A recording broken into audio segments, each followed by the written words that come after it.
The sound started as a low rumble that she felt in her chest before she heard it with her ears. Her entire trailer was shaking. Her neighbors were calling 911. 800 Hell's Angels don't just show up at your doorstep by accident. They don't surround a single mother's home in the Arizona desert because they're lost. They came for her. And the reason started 2 days earlier with 5 broke bikers, a $67 meal, and the kind of decision that separates ordinary people from extraordinary ones. She gave everything when she had nothing.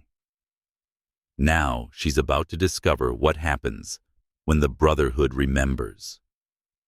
Before we continue, what is the time where you are watching us from? And don't forget to tell us in the comment where you are watching this video. We did love to hear from you. Some people become invisible in plain sight. They pour your coffee, clear your plates, and ask how your day is going, all while their own world is quietly collapsing around them. Sarah Mitchell was one of those people. At 54 years old, she'd been wearing the same faded pink uniform for 17 years, serving burgers and apple pie at the Desert Rose Diner, a forgotten roadside stop along Route 66 in the Arizona desert. The kind of place where the vinyl booths are cracked. The jukebox hasn't worked since 2003, and the only customers are truckers, drifters, and people who took a wrong turn 20 miles back. Sarah's hands told a story that her smile tried to hide, weathered, calloused. The kind of hands that had washed 1,000 dishes, carried 1,000,000 plates, and counted pennies in dim light more times than she could remember. Every morning started the same way. The alarm clock that had been broken for 2 years, stuck on a volume that could wake the dead. She'd roll out of bed in the trailer she rented on the outskirts of town, the kind with rust stains on the ceiling and a door that didn't quite close right. The mirror in her bathroom had a crack running down the middle, splitting her reflection in two. Some morning she thought that was fitting. Her son Danny was 16. A good kid, the kind who did his homework without being asked and pretended not to notice when dinner was cereal for the 3rd night in a row. He slept in the only bedroom while Sarah took the couch. She told him it was because she fell asleep watching TV anyway. But the truth was simpler and harder. The bedroom was his sanctuary, the one place in their small world where he didn't have to see how much his mother was struggling. 3 years ago, Sarah's husband, Michael, died from a heart attack at 49. No warning, just there one moment and gone the next. He'd been a mechanic, and they'd been scraping by even then, but at least they'd been scraping together. After he passed, Sarah discovered something that hollowed her out from the inside. Medical debt, $23,000 from treatments, hospital stays, and medications that hadn't been enough to save him. The collection calls started 2 months after the funeral. They hadn't stopped since. So Sarah worked double shifts when she could get them. Holidays, weekends. She'd stopped celebrating her own birthday 4 years ago because spending money on cake felt like a luxury she couldn't justify. Her boss, a man named Dale with a comb-over and a disposition like spoiled milk, had made it crystal clear that the Desert Rose wasn't a charity. Every mistake came with a price. Dropped plate, that's $11 from your paycheck. Gave someone extra fries without charging? That's theft. Dale had actually used that word, theft, as if Sarah was some kind of criminal for showing a lonely old man a moment of kindness. But Sarah had a rule that Dale didn't know about, a rule she'd learned from her grandmother, who'd lived through the Depression and understood what hunger felt like in your bones. You never let someone leave hungry if you can help it. So Sarah kept a few dollars in her apron pocket, money from her own tips. And when she saw someone counting change for a cup of coffee, or a kid staring at a menu they couldn't afford, she'd quietly cover the difference. She told herself it wasn't much, just a few dollars here and there. But those few dollars were sometimes the difference between her buying groceries and eating ramen for a week. The diner's regulars knew Sarah by name. But most didn't know her story. They didn't know that she walked 3 miles to work because her car's transmission was dying, and she couldn't afford to fix it. They didn't know that she kept a stray dog fed behind the dumpster, a 3-legged mutt she'd named Charlie, because someone should care about the forgotten things in this world. They didn't know that every Tuesday she'd sit with old Mr. Henderson, a widower with dementia, and listen to him tell the same story about his wife for the 47th time, because he had no one else. Sarah Mitchell was kind in a world that punished kindness. She smiled when her feet were screaming.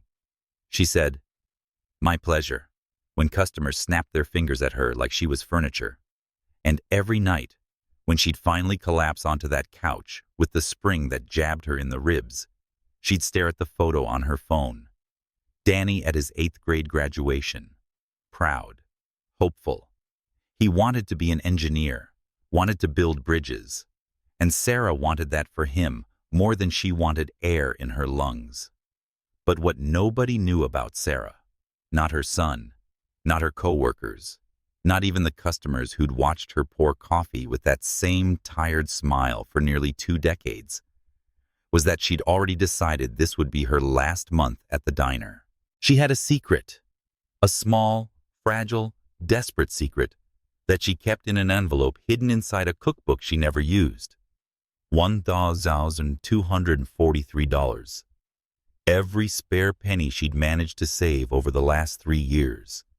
It wasn't enough for college, wasn't even enough for a semester, but it was a start, a down payment on Danny's dream.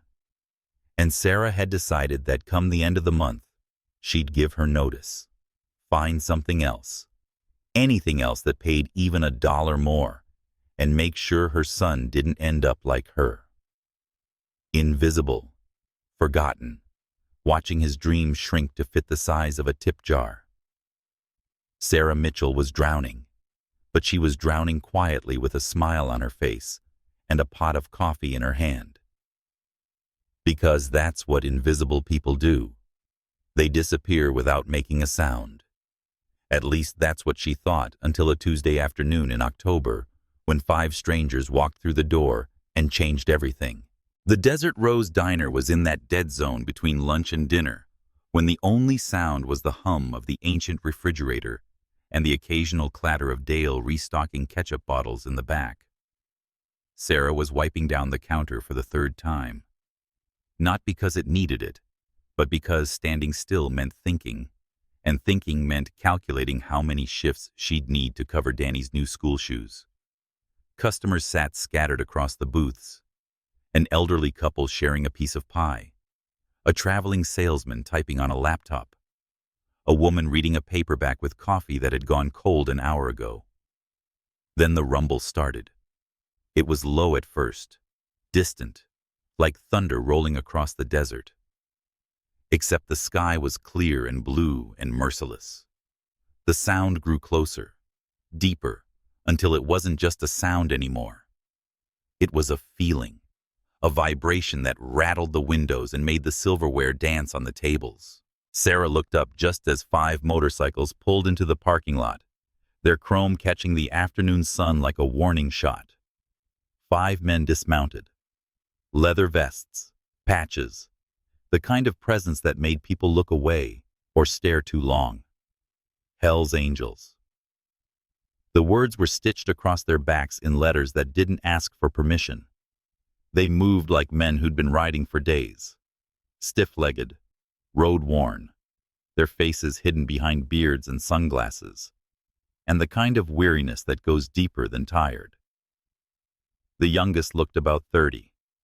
The oldest could have been 60.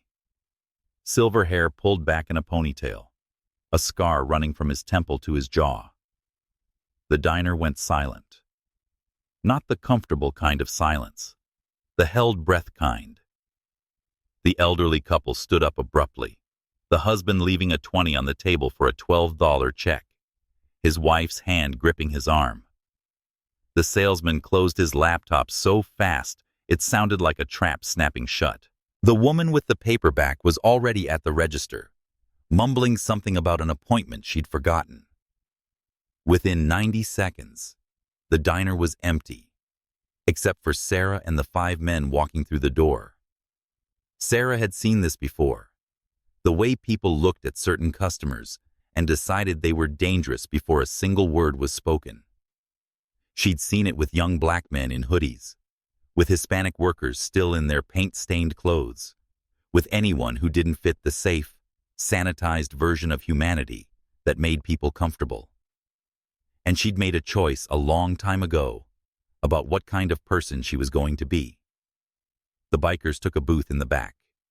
They removed their sunglasses, and Sarah saw their eyes. Red-rimmed, hollow. These weren't men looking for trouble. These were men running from grief. The oldest one, the one with the scar, nodded at her. A small gesture, respectful. She grabbed 5 menus and walked over, her footsteps loud in the empty diner. "Afternoon, gentlemen. Coffee?" The response was quiet, grateful. 5 voices saying, "Yes, please. Thank you." Sarah poured. And as she did, she noticed things. Details that told stories words wouldn't. The oldest biker had a military tattoo on his forearm. Marines, Iraq. The man next to him had a name tattooed on his hand in delicate script. Sophia, a daughter maybe, or a sister, a wife. The youngest had eyes that kept drifting to the door like he was expecting someone who would never walk through it again. They ordered big, 5 burger platters, extra fries, onion rings, pie, coffee refills. The kind of meal that said they'd been running on fumes and asphalt for too long. Sarah brought the food, and they ate in near silence. She heard fragments of conversation. A name, Jackson. Someone they'd loved. Someone they just buried in Nevada. A brother. That's what they kept saying. Jackson would have loved this pie. Jackson always said the desert was the only place that made sense. They weren't celebrating. They were remembering. And there's a particular kind of quiet that comes with that. A reverence for someone who isn't coming back. Later, the plates were clean. Sarah totaled the check, $67.38. She walked it over with a smile that had become automatic after 17 years. The oldest biker, the one with the scar, looked at the check for a long moment. Then he looked up at Sarah, and she saw something in his face that made her stomach drop. "Ma'am," he said, his voice rough like gravel under tires. "I got to be honest with you." The other 4 men stopped moving, stopped breathing. "We got nothing." 3 words. Simple. Devastating. The biker's name was Marcus. She'd see it stitched on his vest later, but in that moment, he was just a man admitting something that cost him his pride. He pulled out his wallet, flipped it open. Empty. The others did the same. One had a gas station receipt. Another had a photo of a little girl. Nothing else. Marcus set his wallets on the table like it was evidence in a trial. "We spent everything getting Jackson home. The funeral. We didn't think. We just rode. And now we're 500 miles from California with empty tanks and empty pockets." He paused, his jaw tight. "We shouldn't have ordered. That's on us. But we were so damn hungry. And this place reminded us of a diner Jackson used to take us to. And we just..." He didn't finish. Didn't need to. Sarah stood there holding a check for $67.38, and the world narrowed to a single choice. Remember how I said Sarah had been saving for something? Hold that thought, because what happened next would cost her everything. Sarah looked toward the kitchen. Dale was there watching through the window with his arms crossed. She knew the rule. It was burned into her brain like a brand. No free meals. Every dollar comes from somewhere, and if it doesn't come from the customer, it comes from the server. $67. That was more than a day's tips. That was her grocery money. That was the electric bill. That was the difference between making rent on time and making it late with a penalty fee that would swallow another day of her life. But Sarah knew something else too. She knew what hunger looked like. She'd seen it in the mirror on mornings when she skipped breakfast so Danny could have lunch money. She'd felt it in her stomach during double shifts when she couldn't afford to eat the food she was serving. And she'd learned somewhere in the architecture of her soul that there were worse things than being broke. Being the kind of person who looks at suffering and turns away was one of them. Sarah picked up the check, and without a word, without ceremony, without any of the dramatic pause that moments like this seem to deserve, she tore it in half, then in half again. The sound of paper ripping was the loudest thing in the diner. Marcus stared at her. They all did. 5 men who'd probably seen every kind of human behavior, good and bad, across 1,000 miles of American highway. And not one of them was prepared for this. "It's on the house," Sarah said, her voice steady, even though her hands weren't. "You buried a brother. Nobody should leave here hungry." The silence that followed was the kind that holds weight. Marcus's eyes filled with something that might have been tears if men like him allowed themselves that kind of release. He opened his mouth, closed it, tried again. "Ma'am, we can't." "You already did," Sarah said. "It's done." One of the younger bikers, a man with a beard that couldn't hide how young he actually was, wiped his face with his palm. Another stared at the torn pieces of the check like they were relics.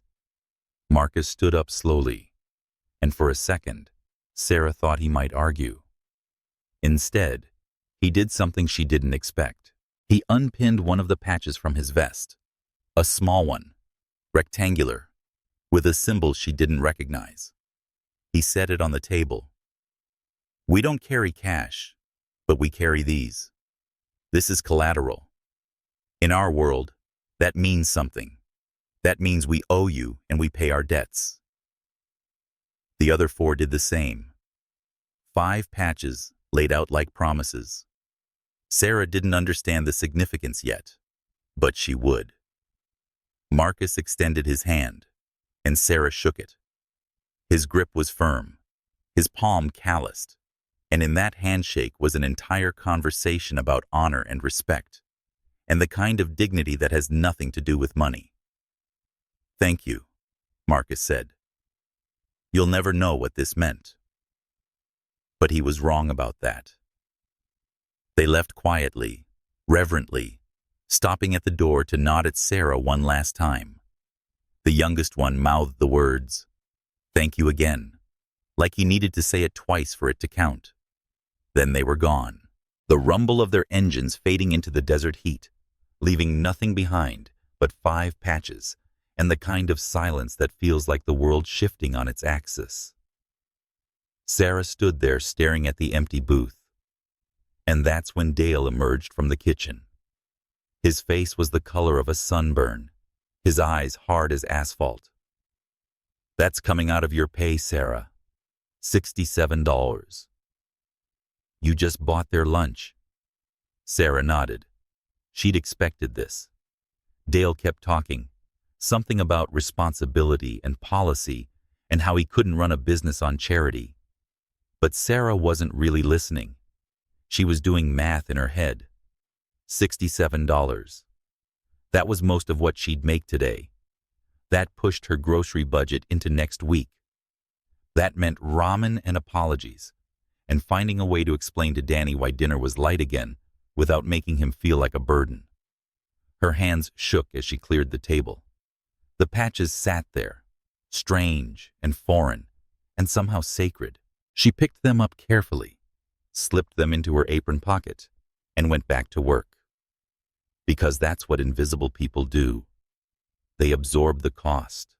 They pay the price. They keep moving. But Sarah didn't know it yet. In that moment, in that small forgotten diner, on a forgotten stretch of Route 66, she had just activated something ancient, something that doesn't forget. The Brotherhood Code. It's a set of rules older than the Hells Angels themselves, older than motorcycle clubs, older than America. It says that loyalty is currency, that honor is debt, that if someone shows you respect when the world shows you contempt, you remember, you repay, you protect. Marcus walked out of that diner, climbed onto his bike, and made a phone call. One call to a man they called Ghost, a legendary road captain who'd been riding since before most of the younger members were born. A man whose word could mobilize chapters across state lines. Marcus told him the story about Jackson's funeral, about being broke and hungry, about a waitress who tore up a check when she had every reason not to. Ghost listened, and then he said 4 words that would set everything in motion. We ride for her. The story was on the wire.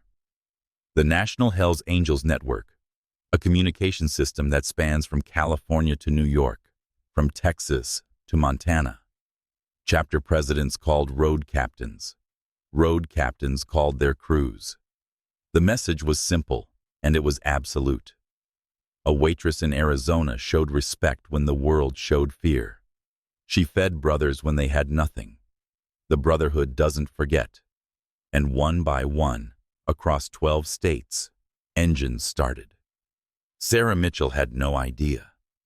She went home that night $67 poorer, her feet aching, her heart heavy with the kind of tired that sleep doesn't fix. She microwaved leftover rice for dinner, told Danny she'd eaten at work, and collapsed on the couch that smelled like disappointment and broken springs. She didn't know that in 48 hours, her entire world would be surrounded. She didn't know that 800 motorcycles were already heading her way. She didn't know that the 5 patches in her apron pocket were about to become her shield. All she knew was that she'd made a choice, the kind of choice that defines who you are when nobody's watching, when it cost you everything, when the only reward is knowing you did the right thing. If you think Sarah made the right call, hit that like button. If you think she was foolish to risk what little she had, comment, risky move. Let's see where you stand before her world turns upside down. Sarah's paycheck was lighter by $67. Dale had made sure of it, stapling a handwritten note to her pay stub that said, "Unauthorized comp, employee responsible." Bammy. Sarah stared at the numbers in the diner's back office, her vision blurring. She'd worked 52 hours that week. After the deduction, she was taking home $218. Rent was $450. The electric bill was overdue, and Danny needed a graphing calculator for his math class, the kind that cost $80 and might as well have cost $8,000 for all the difference it made. She folded the check, slipped it into her purse, and went back to work. She had another shift starting in 20 minutes. There was no time to fall apart, no luxury of sitting with the reality that she'd just paid $67 for the privilege of feeding 5 strangers. She tied her apron tighter, poured coffee for the morning regulars, and smiled like her world wasn't quietly collapsing. That night, Danny noticed. Kids always do. He was at the kitchen table doing homework when Sarah came home, her feet screaming, her back a map of pain. She opened the refrigerator, stared at its nearly empty shelves, and closed it again. She'd make something work. Eggs, toast, something. "Mom, you didn't eat at work?" Danny asked, not looking up from his textbook. "I did, baby. I'm just seeing what we have for tomorrow." It was a lie. She'd skipped her break, skipped the meal she was entitled to, because eating meant buying something or taking something, and both felt like theft when she'd just cost herself grocery money. Her stomach had been growling for hours, but she'd gotten good at ignoring her body's protests. You can get used to anything if you have to.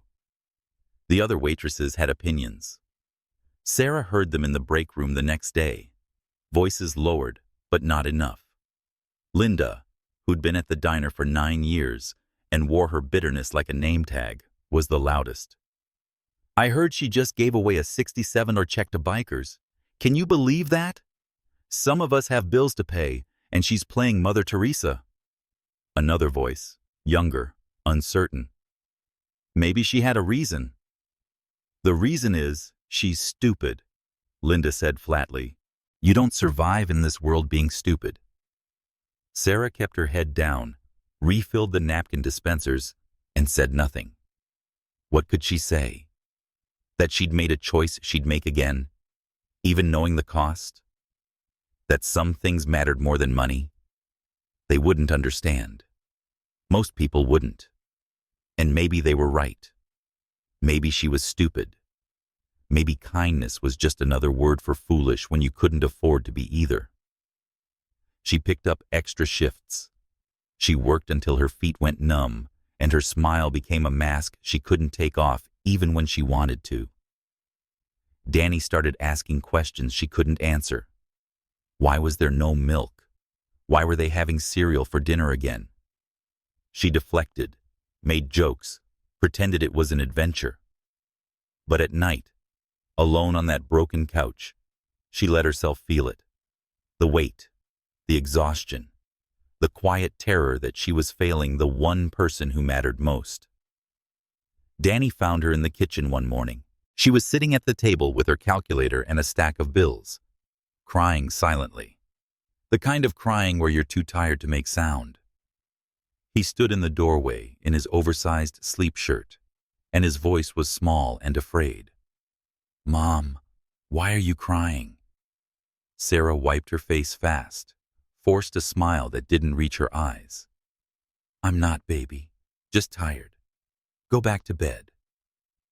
But they both knew the truth. She was breaking, and there was nothing she could do to stop it. What Sarah didn't know, couldn't know, was that while she was counting pennies for gas money and skipping meals and drowning in the arithmetic of survival, something else was happening. Something that had started with a phone call and was building into a force of nature. Marcus hadn't been able to let it go. The image of that waitress tearing up the check, the look on her face that said it cost her everything, but she was doing it anyway, had burned itself into his mind. He'd been riding for 32 years. He'd seen humanity at its worst, and occasionally at its best. But there was something about Sarah Mitchell that wouldn't let him sleep. So, he called Ghost. Ghost was a legend. 61 years old, been riding since he was 17. A Vietnam veteran with a scar across his throat from a knife fight in Saigon, and a reputation that preceded him across every chapter in the country. When Ghost spoke, people listened. When Ghost said, "Ride," you rode. Marcus told him the story about Jackson's funeral, about being broke and hungry, about a waitress who chose kindness when cruelty would have been easier. Ghost was quiet for a long time. Then he said those 4 words. We ride for her. The message was everywhere.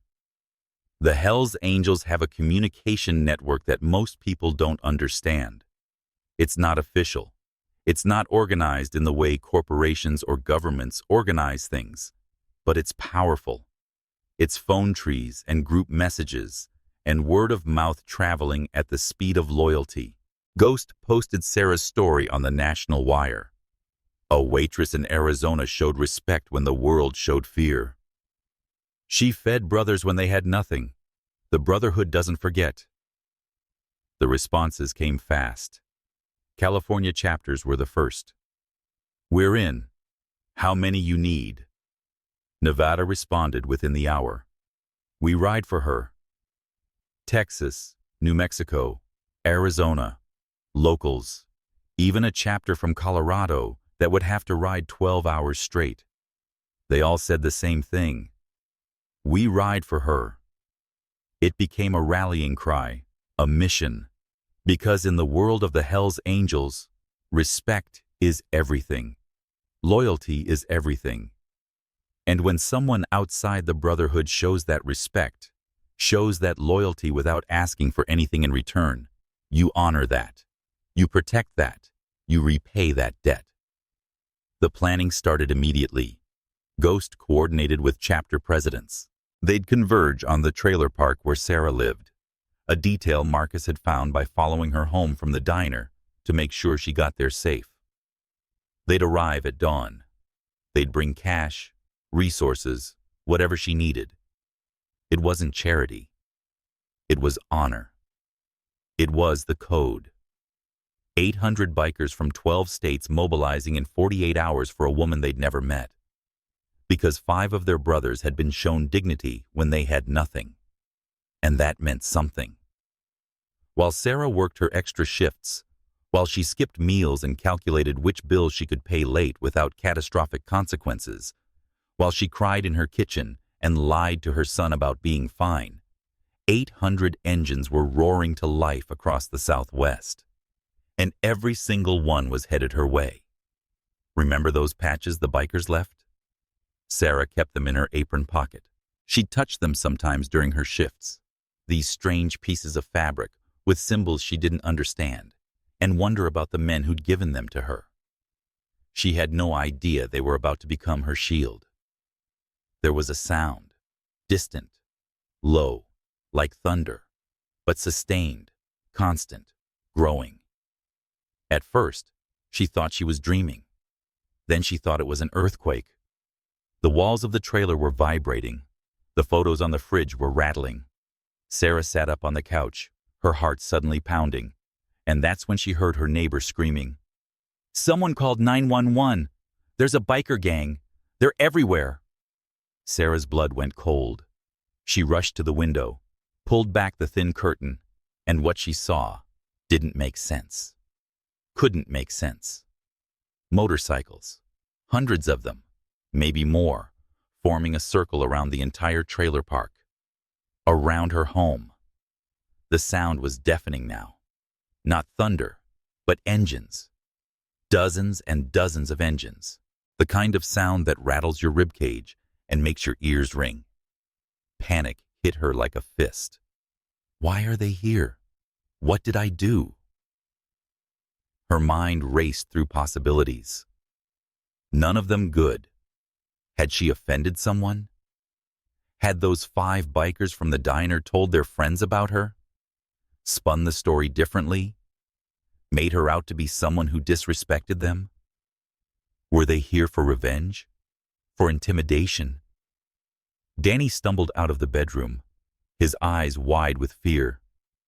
"Mom, what's happening?" "Stay inside," Sarah said, her voice sharper than she intended. "Go to your room. Lock the door. Don't come out until I tell you." "Mom." "Now, Danny." He ran. Sarah's hands were shaking so badly she could barely grip the door handle. She had to see, had to know. She pulled on her robe, stepped outside into the cold dawn air, and the full scope of it hit her like a wave. Hundreds of bikers, leather vests, patches. The Hell's Angels insignia repeated across a sea of backs. They formed a perfect circle around the trailer park, their bikes idling, the sound of physical force, and they were all looking at her. Sarah's legs almost gave out. This was it. Whatever this was, whatever she'd done or hadn't done, whatever consequence was coming, it was here. She scanned the faces looking for something, anything that would tell her why this was happening. And then she saw him, Marcus, the older biker with the scar, the one who'd said, "We got nothing," in the diner. He was at the front of the formation, and when their eyes met, he nodded. A small gesture, recognition. Sarah's heart was hammering so hard she thought it might break through her ribs. She took a step forward, then another. The morning air was freezing, her bare feet on the gravel path sending shocks of cold up her legs, but she barely felt it. 800 Hell's Angels all staring at her. And then Marcus raised his hand, A single motion, clear and commanding, and every single engine went silent. The sudden absence of sound was somehow more terrifying than the noise. Sarah could hear her own breathing, could hear a dog barking 3 streets over, could hear her neighbor still on the phone with 911, whispering urgently. The silence held weight, expectation, and Sarah stood in the middle of it. A 54-year-old waitress in a faded robe, facing an army of strangers with absolutely no idea what happened next.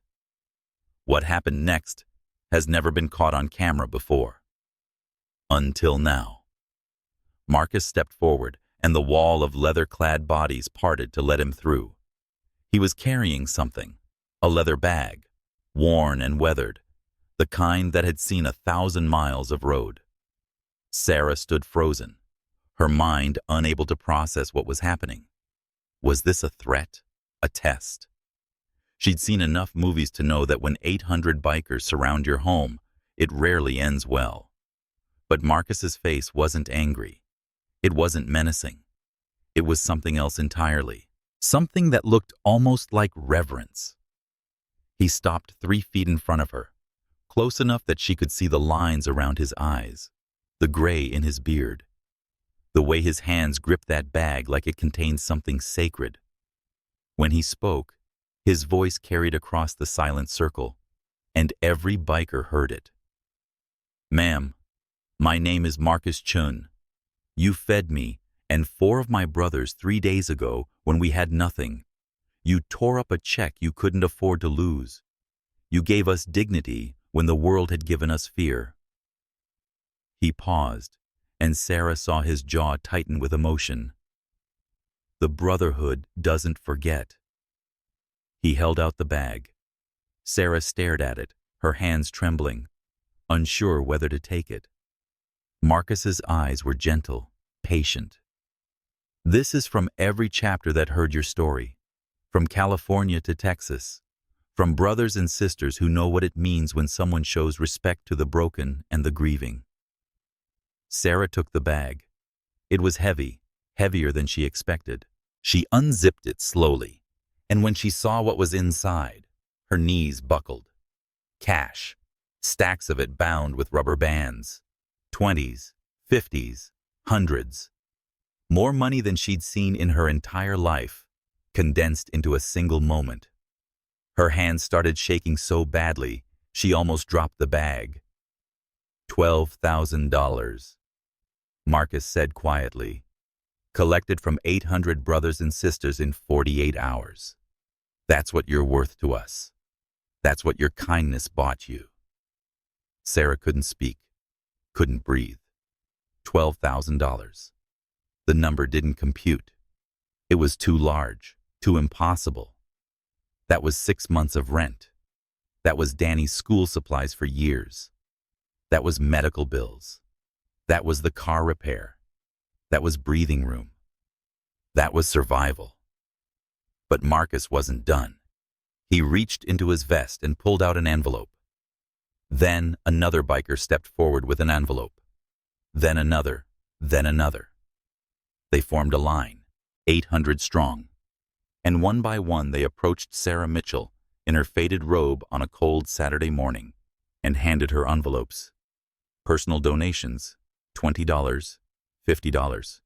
One envelope had $5 and a note that said, "I'm broke too, but I remember what hunger feels like." Another had $200 and a note that said, "For your son's education." Sarah tried to say thank you, but the words caught in her throat. Tears were streaming down her face, and she wasn't trying to stop them anymore. An older woman biker, her gray hair in a long braid, hugged Sarah and whispered, "You're family now." A man with a prosthetic leg handed her an envelope and said, "You fed my brothers. That means you fed me." Then a man stepped forward, who Sarah hadn't noticed before. He was older than the others, maybe 60, with a scar across his throat and eyes that had seen things that would break most people. He didn't introduce himself, but Marcus leaned in and whispered, "That's Ghost, Road Captain. Legend. Ghost's voice was rough, damaged somehow, like he'd had to fight for every word. But when he spoke, everyone listened. In our world, honor is everything. Respect is everything. You honored us when we had nothing. You showed respect when the world showed fear. Now, we honor you. Now we show you respect. That's the code. That's the way. He handed Sarah a folder. Inside were gift cards, hundreds of dollars worth. Grocery stores, gas stations, Walmart, Target. Months of prepaid necessities. There was also a letter from a scholarship fund established in her son's name worth $10,000. Enough for his first 2 years of college. Sarah's vision blurred. This wasn't real. Couldn't be real. She kept waiting to wake up on that broken couch, broke and exhausted, and alone. But it was real, and it kept getting more real. Marcus gestured behind him, and a group of bikers stepped forward with tool bags. We brought mechanics for your car, contractors for your trailer. Whatever needs fixing, we're fixing it today. You don't pay, you don't owe. You already paid when you fed us. Sarah finally found her voice, small and broken. I don't understand. It was just lunch. It was just being decent. Ghost smiled, and it transformed his weathered face into something almost gentle. Decent is rare, ma'am. Decent is precious. You were decent when it cost you everything. That makes you extraordinary. But the money wasn't even the biggest surprise, because what Marcus said next would change Sarah's life forever. He took a breath, looked at the other original 4 bikers who were standing nearby, and his voice dropped lower, more intimate, meant just for Sarah, even though everyone could hear. The youngest one you fed, the kid with the beard, that's Tommy. He's 19. Jackson, the brother we buried, was his father. Tommy was so broken that day he couldn't speak, couldn't eat. You were the first person to show him kindness since his dad died. You didn't know that. You just saw someone hungry. Marcus paused, emotion cracking his voice. And the man sitting next to me, the one with the name tattooed on his hand, that's Sophia, his wife. She died 2 months ago. Cancer. He was the chapter president who just lost everything. Your kindness came at his darkest moment. You didn't fix it. You couldn't fix it, but you saw him as human. That matters more than you know. Sarah covered her mouth with her hand, tears coming harder now. She remembered them, remembered their faces, remembered thinking one looked too young to be carrying that much grief, and another had the kind of eyes that had stopped believing in tomorrow. She just wanted to feed them, just wanted to show them that someone cared. She had no idea she'd been feeding men who were drowning, no idea that her small act of kindness had been a lifeline when they were going under. Tommy stepped forward then. This 19-year-old kid with his father's patch sewn onto his vest, and he was crying, not hiding it, not ashamed. You saved me that day, he said, his voice breaking. I didn't think anyone good existed anymore. Then you tore up that check, and I remembered my dad always said there were still decent people if you looked hard enough. You made me believe him again. Sarah hugged him. This stranger, this kid who'd lost his father, and he held on to her like she was the mother he needed in that moment. The circle of 800 bikers, these hardened men and women who'd seen the worst of humanity, stood witness to something sacred. Kindness repaid, honor restored, the code fulfilled. The trailer park had transformed into something that looked like a barn raising from a century ago, except with motorcycles and leather vests. The bikers weren't just standing around. They were working. A team of mechanics had Sarah's car up on jacks, replacing the transmission she couldn't afford to fix. Contractors were on her roof, patching the leaks she'd been catching in buckets for 2 years. Painters were touching up the exterior. Electricians were rewiring the outlets that had been sparking. And Sarah stood in the middle of it all, still in her robe, clutching that leather bag, watching her broken life get pieced back together by an army of strangers who decided she was worth saving. The neighbors, who'd been terrified an hour earlier, started emerging from their homes. Slowly, cautiously. An elderly woman named Mrs. Chun, no relation to Marcus, but delighted by the coincidence, came out with a tray of lemonade. She'd called 911 earlier, convinced they were all about to die. Now she was handing out drinks and asking about the motorcycles.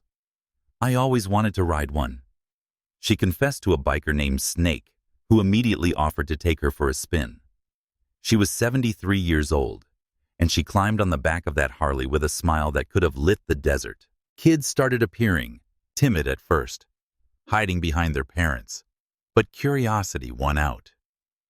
They wanted to see the bikes, touch the chrome, hear the engines.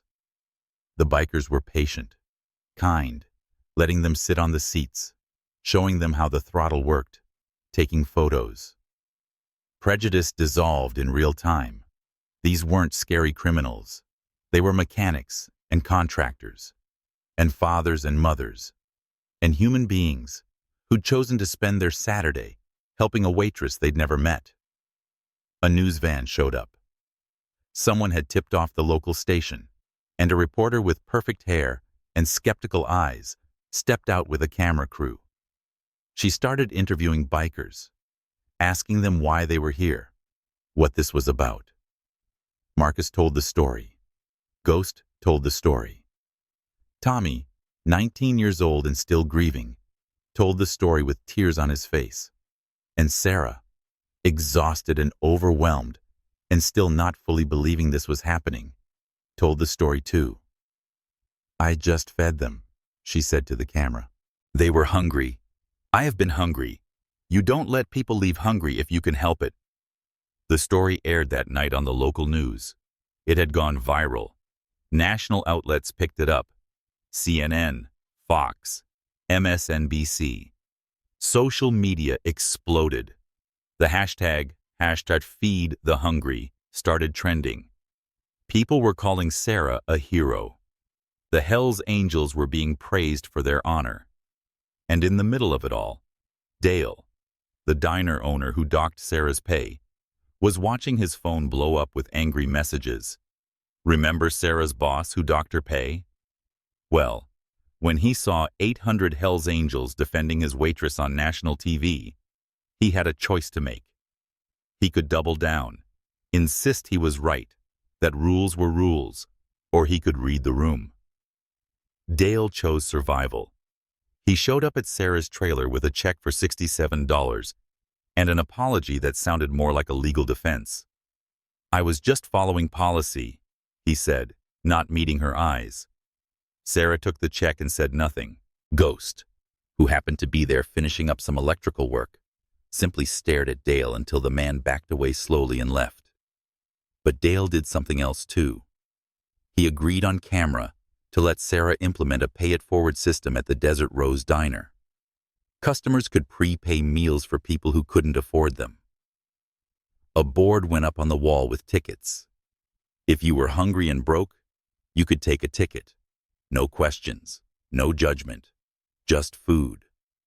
The 5 original bikers became regular customers, stopping in every few weeks, bringing their chapters, bringing business. The diner that had been dying slowly started thriving. And Sarah, the invisible waitress who'd poured coffee in obscurity for 17 years, became the face of kindness in a world that desperately needed reminding. But this story isn't over, because something else happened that nobody saw coming. Something that would prove Sarah's act of kindness hadn't just changed her life. It had started a movement. Of course, not everyone celebrated.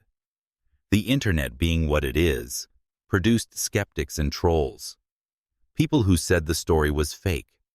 that Sarah had staged it for attention, that the Hells Angels were just cleaning up their image.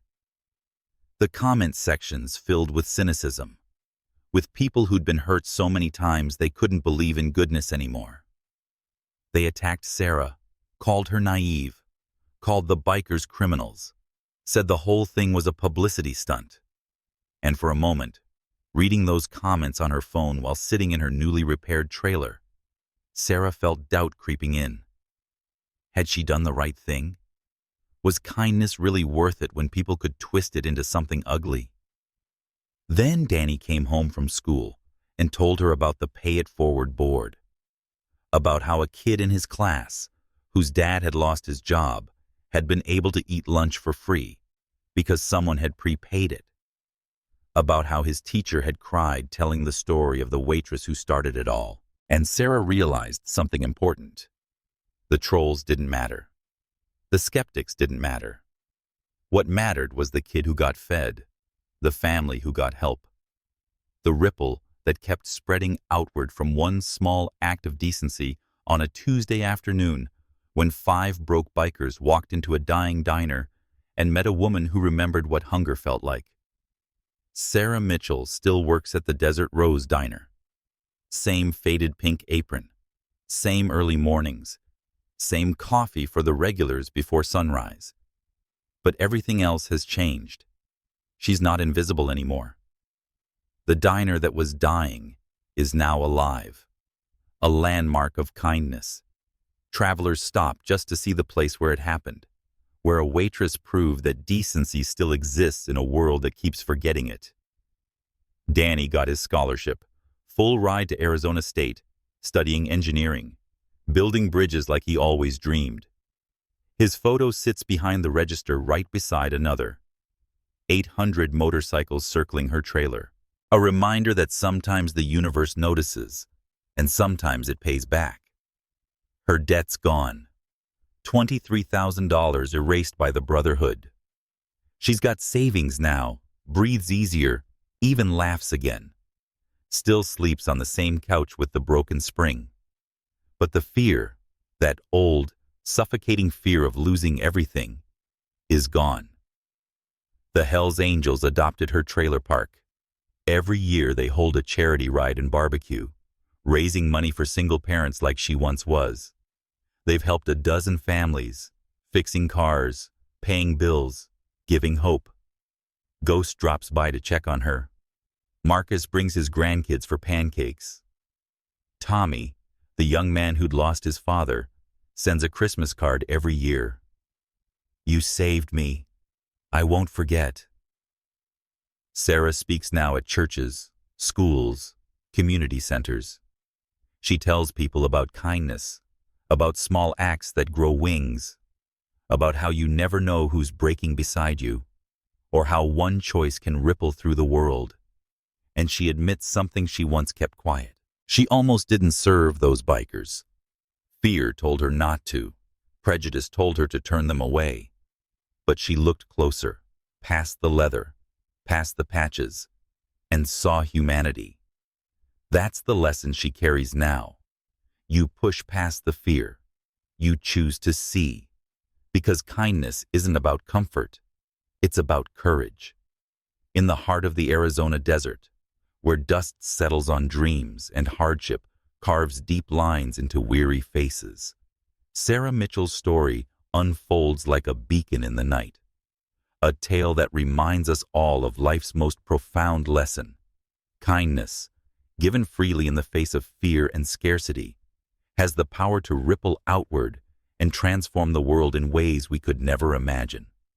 Sarah, a 54-year-old waitress scraping by on faded hopes and endless shifts, chose to tear up a $67 bill for 5 grieving Hells Angels bikers, not because she had abundance to spare, but because she knew the sting of hunger and the weight of loss all too well. In that quiet diner, amid cracked booths and forgotten jukeboxes, she saw beyond the leather vests and intimidating patches.